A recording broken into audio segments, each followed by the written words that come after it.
കടലിനക്കരെ പോണവർക്ക് ഒരുപാട് വിവരങ്ങളുമായി രണ്ടുപേർ വേദിയിലേക്ക് എത്തുന്നു. I'd like to bring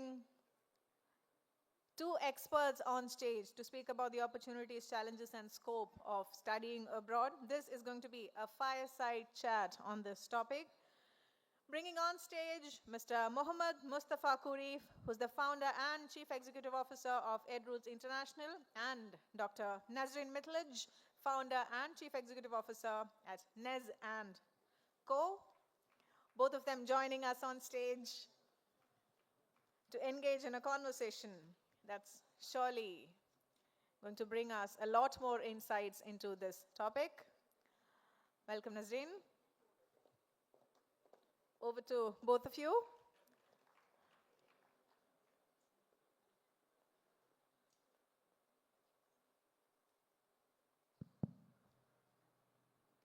Hello.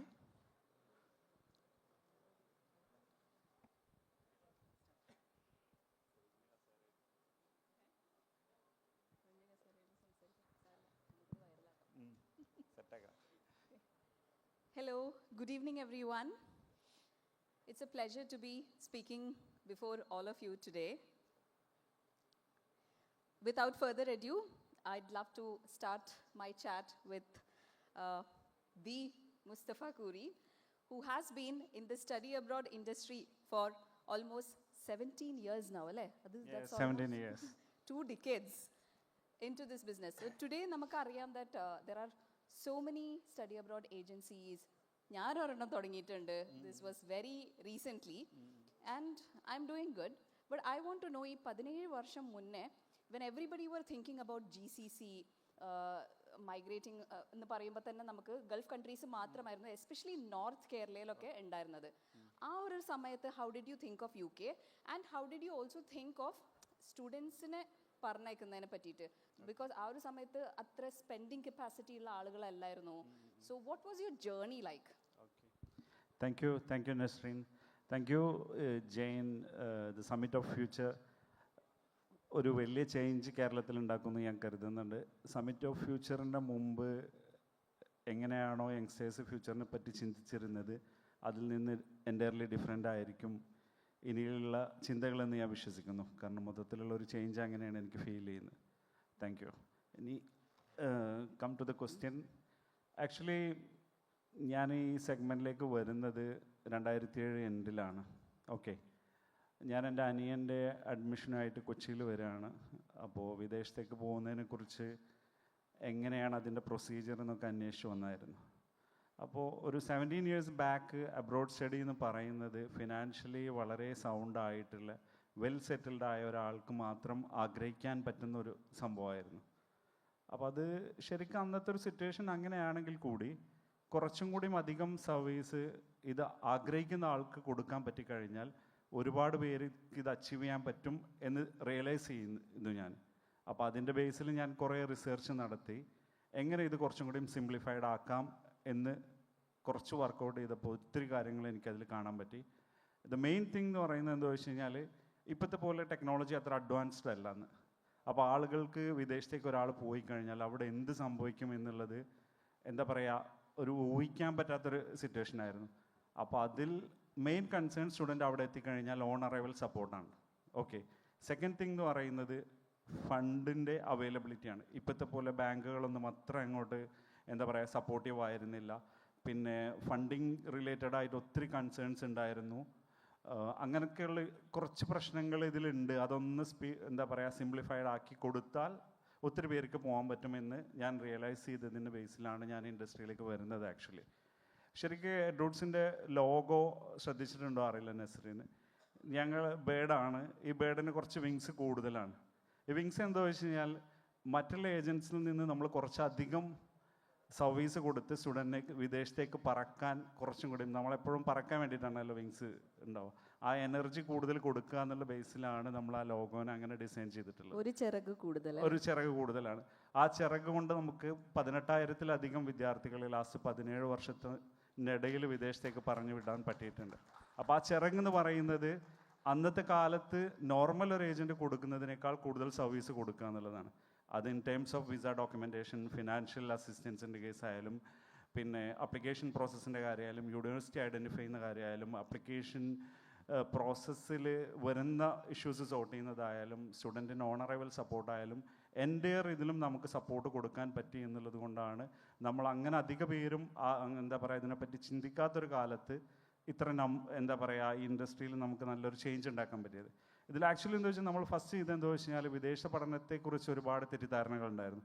ആ തെറ്റിദ്ധാരണകൾ മാറ്റാൻ നമ്മൾ ഒരുപാട് സെഷൻസ് നടത്തി ആളുകളിലേക്ക് അവയർനെസ് കൊടുത്തു.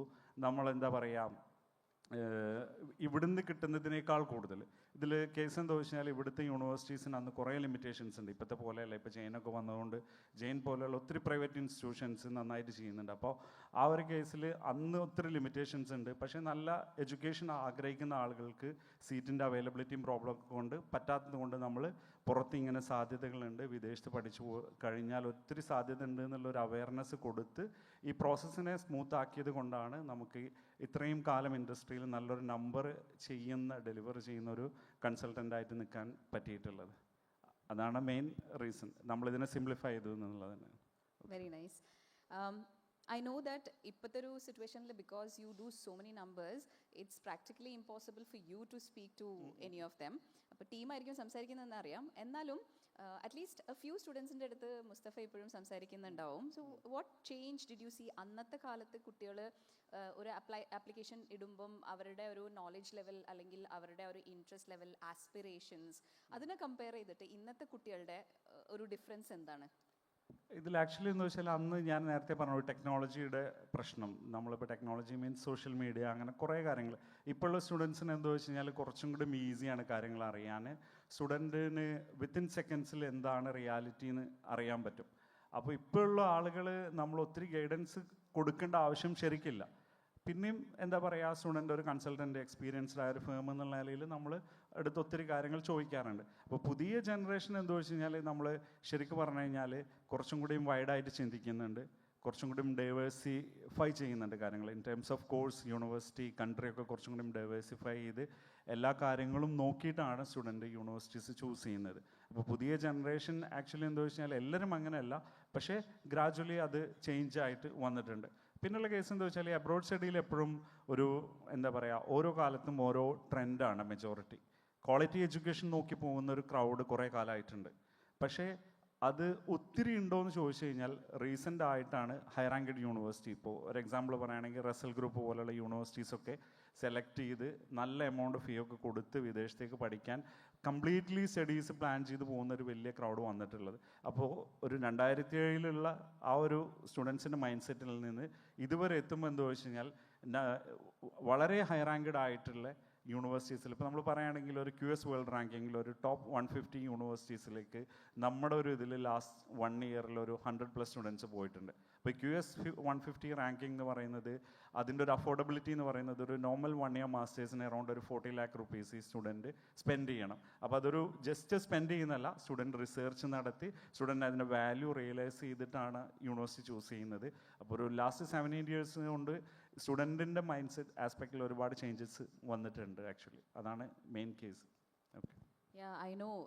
Just for the students to even be aware of Russell Group and what are the benefits of joining the Russell Group of institutions എന്നുള്ളത് പണ്ടൊന്നും നമുക്ക് അറിയില്ല. ആൻഡ് നോട്ട് ഓൺലി ദാറ്റ്, അവർക്ക് കുറേ മുന്നേ തന്നെ ഇപ്പം പ്രിപ്പയർ ചെയ്യുന്നുണ്ടല്ലേ, that they know that affordability is less for those universities, but because they understand the importance how to convince their parents, അതിനൊക്കെ എഫേർട്ട് ഇന്നത്തെ കുട്ടികൾ കൂടുതൽ എടുക്കുന്നുണ്ട് എന്നുള്ളതാണ് നിങ്ങൾ പറയുന്നത്. Okay, now this I don't know if it's okay to ask, but I would personally like to ask that ഇപ്പം നമ്മുടെ ഗവൺമെൻറ് ആണെങ്കിലും ഇവിടുത്തെ നമ്മുടെ നാട്ടിൽ നിൽക്കുന്ന എല്ലാവരും we are trying to build employment opportunities for people here so that they stay in our country. നമ്മളെ കൺട്രിയിലെ എക്കണോമിനെ benefit ചെയ്യാൻ വേണ്ടിയിട്ടാണ് നമ്മൾ എല്ലാ എഫേർട്സും ഗവൺമെൻറ്റും നമ്മളെല്ലാവരും എടുക്കുന്നത്, ഓൺടർപ്രനേഴ്സ് ഒക്കെ എടുക്കുന്നത്. അപ്പം അങ്ങനത്തെ ഒരു സമയത്ത് when you are sending students abroad or you are helping students who want to go abroad, backlashes കിട്ടിയിട്ടുണ്ടോ? Like, have anyone told you about, like, in casual conversations or any government officials ആരെങ്കിലും ഒക്കെ ഇതിനെക്കുറിച്ച് പറയാമോ? ഇല്ല, ബാക്ക്ലാഷസ് അങ്ങനെ ഇല്ല. ബാക്ക്ലാഷസ് വരുമ്പോഴും എന്താ വെച്ചാൽ നമുക്കിത് കുറച്ചും കൂടി ഈസിയാണ് ഇവരെ കൺവിൻസ് ചെയ്യാൻ. ആക്ച്വലി വിദ്യാർത്ഥികൾക്ക് പുറത്തേക്ക് പോകുന്നത് എന്താ പറയുക, പുറത്തേക്ക് അങ്ങ് പോകാൻ ആഗ്രഹിച്ചിട്ടല്ല, ഒരു സിസ്റ്റം അല്ലെങ്കിൽ സിറ്റുവേഷനിലും ഒരുപാട് ചേഞ്ചസ് ഇവിടെ വരാത്തത് കൊണ്ടാണ് വിദ്യാർത്ഥികൾ പുറത്തേക്ക് പോകുന്നത്. നമുക്കിപ്പോൾ ഒരു ഉദാഹരണം എടുക്കാണ്ട്, ഇപ്പോൾ IIT പോലെയുള്ള ഒരു ഇൻസ്റ്റിറ്റ്യൂഷനിൽ ഒരു സ്റ്റുഡൻറ്റിന് അഡ്മിഷൻ കിട്ടുക എന്ന് പറഞ്ഞു കഴിഞ്ഞാൽ അത്ര ഈസിയായ കാര്യമല്ല. ഇപ്പോൾ നല്ലൊരു IIT മുംബൈ IIT ഡൽഹി പോലെയുള്ള ഒരു ഇൻസ്റ്റിറ്റ്യൂഷനിൽ നമുക്ക് അഡ്മിഷൻ കിട്ടണം എന്നുണ്ടെങ്കിൽ നമ്മളൊരു എൻട്രൻസ് എഴുതി, ലാക്സ് ഓഫ് സ്റ്റുഡൻസ് എൻട്രൻസ് എഴുതുന്നു, അതിൽ നിന്ന് വളരെ ലിമിറ്റഡ് ആയ നമ്പർ ഓഫ് സ്റ്റുഡൻസിനാണ് കിട്ടുന്നത്. പക്ഷേ ഈ IIT മുംബൈ അല്ലെങ്കിൽ IIT ഡൽഹി പോലുള്ള ഒരു ഇൻസ്റ്റിറ്റ്യൂഷന് സെയിം റാങ്കിങ് വരുന്ന ഒരു ഓസ്ട്രേലിയൻ യൂണിവേഴ്സിറ്റി, ഇപ്പോൾ ഒരു എക്സാമ്പിൾ പറയുകയാണെങ്കിൽ G8 യൂണിവേഴ്സിറ്റി ഓഫ് മെൽബണിലേക്ക് അഡ്മിഷൻ കിട്ടുക എന്ന് പറഞ്ഞു കഴിഞ്ഞാൽ അതിൻ്റെ ഒരു ബേസിക് റിക്വയർമെൻറ്റ് ഉണ്ടാവും. അത് നമ്മൾ മീറ്റ് ചെയ്ത് കഴിഞ്ഞാൽ നമുക്ക് കിട്ടും. അപ്പോൾ ഇതിലെന്താ വെച്ചാൽ ഗവൺമെൻറ്റിൻ്റെ ഭാഗത്തുനിന്ന് അങ്ങനെ ഒരു ഇഷ്യൂസ് വന്നില്ലെങ്കിലും ആളുകൾ നമ്മളോട് ചോദിക്കാറുണ്ട് വിദേശത്തേക്ക് ഒത്തിരി പേരെ പറഞ്ഞു വിടുന്നത് എന്തിനാണ്, എന്തുകൊണ്ടാണെന്നുള്ളത്. അത് ഇവിടുത്തെ സിസ്റ്റത്തിൽ നിന്ന് അവർക്ക് ആ ഒരു എഡ്യൂക്കേഷൻ സിസ്റ്റം കിട്ടുന്നത് ഈസി അല്ലാത്തത് കൊണ്ട് തന്നെ ആളുകൾ പുറത്ത് പോകും എന്നുള്ളതാണ് എനിക്ക് പറയാനുള്ളത്. അതിപ്പോൾ ഞാൻ ആളെ തടഞ്ഞു നിർത്തി നിങ്ങൾ പോകണ്ടെന്ന് പറഞ്ഞാലും സ്റ്റുഡൻസ് പോകും. ഒരു ബേസ് തിങ് എന്താ വെച്ച് കഴിഞ്ഞാൽ മലയാളിയുടെ ഒരു മൈൻഡ് എന്ന് പറയുന്നത് എപ്പോഴും മൈഗ്രേഷൻ ഇൻട്രസ്റ്റിംഗ് ആയുള്ള ആളുകളാണ്. നമ്മൾ വർഷങ്ങളായിട്ട് ഒരു അരനൂറ്റാണ്ടായി നമ്മൾ അതിൽ കൂടുതൽ വർഷം, ഇപ്പം നമ്മളെന്താ വെച്ച് കഴിഞ്ഞാൽ ഫസ്റ്റ് നമ്മുടെ എന്താ പറയുക മന്ത്രിസഭയിൽ, ഇന്ത്യൻ മന്ത്രിസഭയിൽ വരെ മിനിസ്റ്റേഴ്സ് വരെ മന്ത്രികൾ വരെ പുറത്ത് പോയി പഠിച്ചു വന്ന ആളുകളാണെന്ന് പറയും. ഇപ്പം നമ്മൾ ഒത്തിരി പേര്, ഇപ്പോൾ ജവഹർലാൽ നെഹ്റു, നമുക്കറിയുന്ന ഒരുപാട് പേരുണ്ട്. അത് മലയാളി എന്നല്ല, ഇന്ത്യൻ എപ്പോഴും പുറത്തുള്ള വിദ്യാഭ്യാസത്തെ വളരെ പോസിറ്റീവായിട്ട് കണ്ട ഒരാളുകളാണ്. അതിൻ്റെ നമ്പേഴ്സ് ഒത്തിരി കൂടിയിട്ടുണ്ട്. അത് ചൂസ് ചെയ്യുന്ന യൂണിവേഴ്സിറ്റികൾ, കോഴ്സുകൾ, അതിലൊക്കെ കുറേ കൺസേൺസ് ഇല്ല എന്ന് ഞാൻ പറയുന്നില്ല, അങ്ങനെ എല്ലാം പെർഫെക്റ്റ് ആണ് എന്ന് ഞാൻ പറയുന്നില്ല. പക്ഷേ വളരെ ഒരു നല്ല ശതമാനം ആളുകളും നല്ല റിസൾട്ടാണ് പുറത്ത് പോയി പഠിക്കുന്നത് കൊണ്ട് കിട്ടുന്നത്. ഗവൺമെൻറ്റിൻ്റെ ഭാഗത്തു നിന്ന് അങ്ങനെ ഒരു ഇഷ്യൂസ് ഉണ്ടായില്ല. പക്ഷേ ആളുകൾ പലപ്പോഴും നമ്മളോട് ചോദിക്കാറുണ്ട്. പക്ഷേ അതിൻ്റെ ഒരു റിയാലിറ്റി ഇതാണ്. ഈ ഒരു കാരണം കൊണ്ടാണ് മെയിനായിട്ട് വിദേശത്തേക്ക് വിദ്യാർത്ഥികൾ പോകുന്നത്. Okay, that's A good one. നിങ്ങൾ തടഞ്ഞു എന്ന് വിചാരിച്ചാൽ അവർ പോവാണ്ടിരിക്കുന്നു? ഇല്ല. ഇപ്പം ഇതിൽ ആക്ച്വലി എന്താ വെച്ചാൽ നെസ്രീൻ പുതിയ ആളാണല്ലോ ഇൻഡസ്ട്രിയിൽ. നെസ്രീൻ ഇപ്പോൾ ഒരു 1 year കൊണ്ട് എന്താണ് തോന്നിയിട്ടുള്ളത് ഇപ്പോൾ പിള്ളേരായിട്ട് സംസാരിക്കുമ്പോൾ, സ്റ്റുഡൻസ് ആയിട്ട് സംസാരിക്കുമ്പോൾ ഒക്കെ? ഭയങ്കര ഇൻട്രസ്റ്റ്. ചില സമയത്ത് എനിക്ക് തോന്നിയിട്ടുണ്ട് that there has been one student secretly ആയിരുന്നു ഞങ്ങളേറ്റവും കോർഡിനേറ്റ് ചെയ്തിരുന്നത്. I didn't know that her parents did not know she's trying for this. പിന്നെ ഫീസിന്റെ കാര്യം നമ്മൾ ഫസ്റ്റ് കുറച്ച് കോൾസ് കഴിഞ്ഞതിന് ശേഷം സംസാരിച്ചു. ആ സമയത്താണ് പറയുന്നത്, എൻ്റെ അടുത്ത് ചോദിക്കുകയാണ്, ma'am I need a favor from you. അപ്പോൾ ഞാൻ ചോദിച്ചു എന്താണ്, since you belong to this education sector and all of that, ma'am പറഞ്ഞാൽ എൻ്റെ പേരൻസ് കേൾക്കും ഇങ്ങനെ പറഞ്ഞു. അപ്പോൾ ഞാൻ ചോദിച്ചു, കുട്ടീൻ്റെ പേരൻസിന് അറിയില്ല ഈ അപ്ലൈ ചെയ്യുന്നത്? അപ്പോൾ അറിയില്ല. That's my experience. ഇല്ല, അത് ഒത്തിരി ഉണ്ട് ആക്ച്വലി. എന്താ വെച്ചാൽ എസ്പെഷ്യലി നോർത്ത് കേരളയിലാണ്. ഞാൻ നോർത്ത് കേരളനെ കുറ്റാക്കി പറയുന്നതല്ല. നോർത്ത് കേരളയിൽ പലപ്പോഴും നമുക്കൊരു 60-70% സ്റ്റുഡൻസും പാരൻസ് നമ്മളായിട്ട് കണക്ട് ചെയ്യാറില്ല. അത് സ്റ്റുഡൻസിന് ഒരു ഫ്രീഡം കൊടുത്തത് കൊണ്ട് ഉണ്ട് കുറേ കേസ്. പിന്നെ സ്റ്റുഡൻസിലുള്ള വിശ്വാസമുണ്ട്. പിന്നെ ചിലത് എന്താ വെച്ചാൽ സ്റ്റുഡൻറ്റ് പലപ്പോഴും എല്ലാം ശരിയായിട്ട് പാരൻസിനെ കൺവിൻസ് ചെയ്യാമെന്ന് കരുതിയിട്ടാണ്. അങ്ങനെയുള്ള ഒത്തിരി കേസുകളുണ്ട്. ഇപ്പോൾ നമ്മുടെ അടുത്ത് സ്റ്റുഡൻറ്റ് ചില സ്റ്റേജിൽ ഫാദറിന് ഇതുവരെ അറിയില്ല, ഞാൻ ഓൾറെഡി ഓഫർ കിട്ടിയിട്ടുണ്ട്, അപ്പോൾ ഇനി നിങ്ങൾ ആരെങ്കിലും ഒന്ന് കണ്ട് സംസാരിച്ച് കഴിഞ്ഞാൽ കുറച്ച് കൺവിൻസ് ആവും തോന്നുന്നുള്ള അല്ലെങ്കിൽ സെയിം എക്സ്പീരിയൻസ് ഉണ്ടായിട്ടുണ്ട്. അത് റിയാലിറ്റിയാണ് ആക്ച്വലി. അത് നോർത്ത് കേരളയിൽ അധികം എന്ന് പറഞ്ഞു വെച്ചാൽ കമ്പാരിറ്റീവ്ലി കൂടുതലാണ് സൗത്ത് ആയിട്ട്. അതും പെൺകുട്ടികളാണ്. അതിൽ ഒരുപാട് എന്താ വെച്ച് കഴിഞ്ഞാൽ ഒരുപാട് കൺസേൺസ് ഉണ്ട് പാരൻസിന് പുറത്തേക്ക് ഗേൾസിന് വിടുന്നതിലൊക്കെ. അത് ചില ഏരിയകളിൽ. പക്ഷെ അതൊക്കെ ഒരുപാട് മാറിയിട്ടുണ്ട്, ഒത്തിരി മാറിയിട്ടുണ്ട്. നമുക്ക് 2007 ഒരു ഗേൾ സ്റ്റുഡൻറ്റ് നമ്പറിൽ നിന്ന് 2024 ഹ്യൂജ് ചേഞ്ച് ഉണ്ട് അതിൽ. നമുക്ക് അതിന് റിലേറ്റഡ് എനിക്ക് ചോദിക്കണം, because you really focus on north Kerala and not only that, may be because you are from there. നിങ്ങൾ ഗേൾസിൽ എന്ത് ചേഞ്ചാ കണ്ടത്, ഷിഫ്റ്റ് കണ്ടിട്ടുണ്ടോ? ലൈക്ക് മലബാർ ഗേൾസ് പോകുന്നതിൽ എണ്ണം കൂടിയിട്ടുണ്ടോ ഇപ്പം? ആക്ച്വലി എന്താ വെച്ച് കഴിഞ്ഞാൽ നോർത്ത് കേരളയിൽ നമ്മൾ അങ്ങനെ കൂടുതൽ ആയതെന്ന് പറഞ്ഞാൽ നമ്മളങ്ങനെ നോർത്ത് കേരള ഫോക്കസ് ചെയ്തുകൊണ്ടല്ല. നമ്മൾ ആദ്യം തുടങ്ങുന്നത് പെരിന്തൽമണ്ണയാണ്, പിന്നെ അതിൻ്റെ നിയറസ്റ്റ് സിറ്റി അങ്ങനെ എക്സ്പാൻഡ് ചെയ്ത് നോർത്തിലേക്ക് അധികം ഓഫീസുകൾ വന്നെന്നുള്ളൂ. പക്ഷേ നമ്മൾ സൗത്തിലുണ്ട്, ട്രിവാൻഡ്രത്തുണ്ട്, കൊച്ചി, കോട്ടയം എല്ലാം ഉണ്ട്. ഇപ്പോൾ ഇതിൽ ഗേൾസ് സ്റ്റുഡൻസിൻ്റെ ഒരു ആസ്പെക്റ്റ് എങ്ങനെയാണെന്ന് വെച്ച് കഴിഞ്ഞാൽ നമ്മളെന്താ വെച്ച് കഴിഞ്ഞാൽ ഇപ്പോൾ റീസെൻറ്റ് ഇയേഴ്സിൽ നമ്പേഴ്സ് വളരെയധികം ചേഞ്ച് ആയിട്ടുണ്ട്. അപ്പോൾ നമ്മൾ ആദ്യം ഇതിൻ്റെ ഒരു കണക്കൊന്നും അങ്ങനെ എടുത്തില്ല, പക്ഷേ ഒരു ഏകദേശം വെച്ച് കഴിഞ്ഞാൽ ഇപ്പോൾ നമ്മൾ 2010 പോകുന്ന സ്റ്റുഡൻസിൽ ഒരു 10% ഗേൾസ് സ്റ്റുഡൻസ് അബ്രോഡിലേക്ക് പോകുന്നുള്ളൂ. പക്ഷേ ഇപ്പോൾ അതൊരു 50% എന്ന് പറയാം. 50-ലധികമൊക്കെ ചില ഓഫീസ് നമുക്ക് പോകുന്നുണ്ട്. അതും ഒത്തിരി നല്ല യൂണിവേഴ്സിറ്റീസൊക്കെ എടുത്തിട്ട് നമ്മൾ എന്താ പറയുന്നത് വെച്ചാൽ ഒരുപാട് റിസർച്ച് ചെയ്ത് ബോയ്സിനേക്കാൾ കൂടുതൽ ഇതിൽ ടൈം ഇൻവെസ്റ്റ് ചെയ്ത് കോഴ്സസൊക്കെ നമ്മൾ എന്താ വെച്ച് കഴിഞ്ഞാൽ പലപ്പോഴും സ്റ്റുഡൻറ്റ് ചൂസ് ചെയ്യുന്ന കോഴ്സ് കാണുമ്പോൾ തന്നെ നമ്മൾ ശരിക്കും വണ്ടറാകും. കാരണം അത്രയും റിസർച്ച് നടത്തിയിട്ട് പോകുന്നത് നല്ല ചേഞ്ച് ഉണ്ട്. അത് നല്ല സൈനാണ്. നോർത്ത് കേരളയിൽ നിന്നും സൗത്ത് കേരളയിൽ നിന്നും ഗേൾസ് ഒത്തിരി പോകുന്നുണ്ട്. അങ്ങനത്തെ ഒരു ഇത് കറൻ്റ്ലി ഇല്ല. അത് ഞാൻ പറഞ്ഞല്ലോ, പുതിയ ജെൻസി എന്ന് പറയുന്ന അങ്ങനെ ഒരു ഡിസ്ക്രിമിനേഷൻ്റെ കാലം ഉണ്ട് എന്ന് തോന്നുന്നില്ല. അവർ ഒത്തിരി ഫോർവേഡാണ്, അവർ ബൗണ്ടറി ആഗ്രഹിക്കാത്തവരാണ്, ലിമിറ്റേഷൻ ഒട്ടും ഇഷ്ടമില്ലാത്ത ആളുകളാണ്. അത് വളരെ പോസിറ്റീവായിട്ട് കാണുന്ന ഒരാളാണ് ഞാൻ. കുറച്ചും കൂടി എന്താ വെച്ച് കഴിഞ്ഞാൽ കുറച്ചും കൂടി നല്ല ഇപ്പോഴത്തെ ഒരു എന്താ പറയുക കറൻറ്റ് സിനാരിയോയിൽ അങ്ങനെ ചിന്തിക്കുകയാണെങ്കിൽ മാത്രമേ ഉള്ളൂ നമുക്ക് കുറച്ചും കൂടി ഉയരങ്ങളിൽ എത്താൻ പറ്റുള്ളൂ എന്നാണ് എനിക്ക് തോന്നുന്നത്. കാരണം ലിമിറ്റേഷൻ പലപ്പോഴും ഇപ്പോഴത്തെ ഒരു ഇതിൽ ഒത്തിരി ബുദ്ധിമുട്ടുകൾ ഉണ്ടാക്കും എന്നുള്ളതാണ്. പിന്നെ നമ്മൾ അവരെ പ്രോപ്പർ ഗൈഡ് ചെയ്യണം. ഏജിൻ്റേതായ കണ്ടീഷൻസ് ഉണ്ടാവും. അതൊക്കെ നമ്മളെങ്ങനെ പാരൻറ്റിങ് ചെയ്യുന്നു അതിനൊക്കെ അനുസരിച്ചിട്ടാണ് കേസ്. ഓക്കെ, രണ്ട് കാര്യങ്ങളും കൂടി ചോദിച്ചിട്ട് we can ask the audience to give us questions. ഒന്ന്, ഇപ്പം it's a sea of study abroad agencies now in India and in Kerala. എല്ലാവർക്കും അറിയുന്ന ഒരു കാര്യമാണ് അത്. ഒരുപാട് and with the social media there, even if people don't have office and all of that, they publicize so much and there are. പക്ഷെ എഡ്രൂട്ട്സിൻ്റെ ഒരു legacy sustain ചെയ്യാൻ വേണ്ടിയിട്ട് of course you guys have an upper hand, but still ഈ ഒരു legacy continue ചെയ്യാൻ വേണ്ടിയിട്ട് what steps do you take?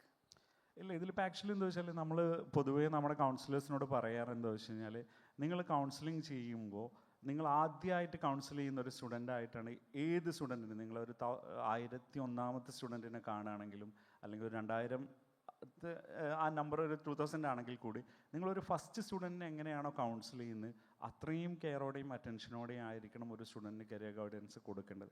കാരണം actually എന്താ വെച്ച് കഴിഞ്ഞാൽ ഇപ്പോൾ ഞാൻ ഈ ഇൻഡസ്ട്രിയിലേക്ക് വരുന്നത് ജസ്റ്റ് എന്താ പറയുക നമ്മളൊരു റവന്യൂ മേക്കിംഗ് എന്നുള്ളത് മാത്രമല്ല, നമുക്ക് ഞാൻ ഈ പറയുന്ന 18,000 ആളുകളുടെ ജീവിതത്തിൽ ഒരു ചേഞ്ച് ഉണ്ടാക്കാൻ ഞാൻ ഭാഗമായി എന്നുള്ളതിൽ ഒരുപാട് അഭിമാനിക്കുന്ന ആളാണ് ഞാൻ. അതിൽ ജസ്റ്റ് ഒരു റവന്യൂ മേക്കിംഗ് അല്ലെങ്കിൽ കൂടുതൽ നമ്പർ ചെയ്തു എന്നുള്ളതല്ല, 18,000 ആളുകളുടെ ജീവിതത്തിൽ ഒരു നല്ല ചേഞ്ച് ഉണ്ടാക്കാൻ നമ്മൾ ഭാഗമാവുക എന്ന് പറയുന്നത് വളരെ ഇമ്പോർട്ടൻറ്റ് തിങ്ങാണ്.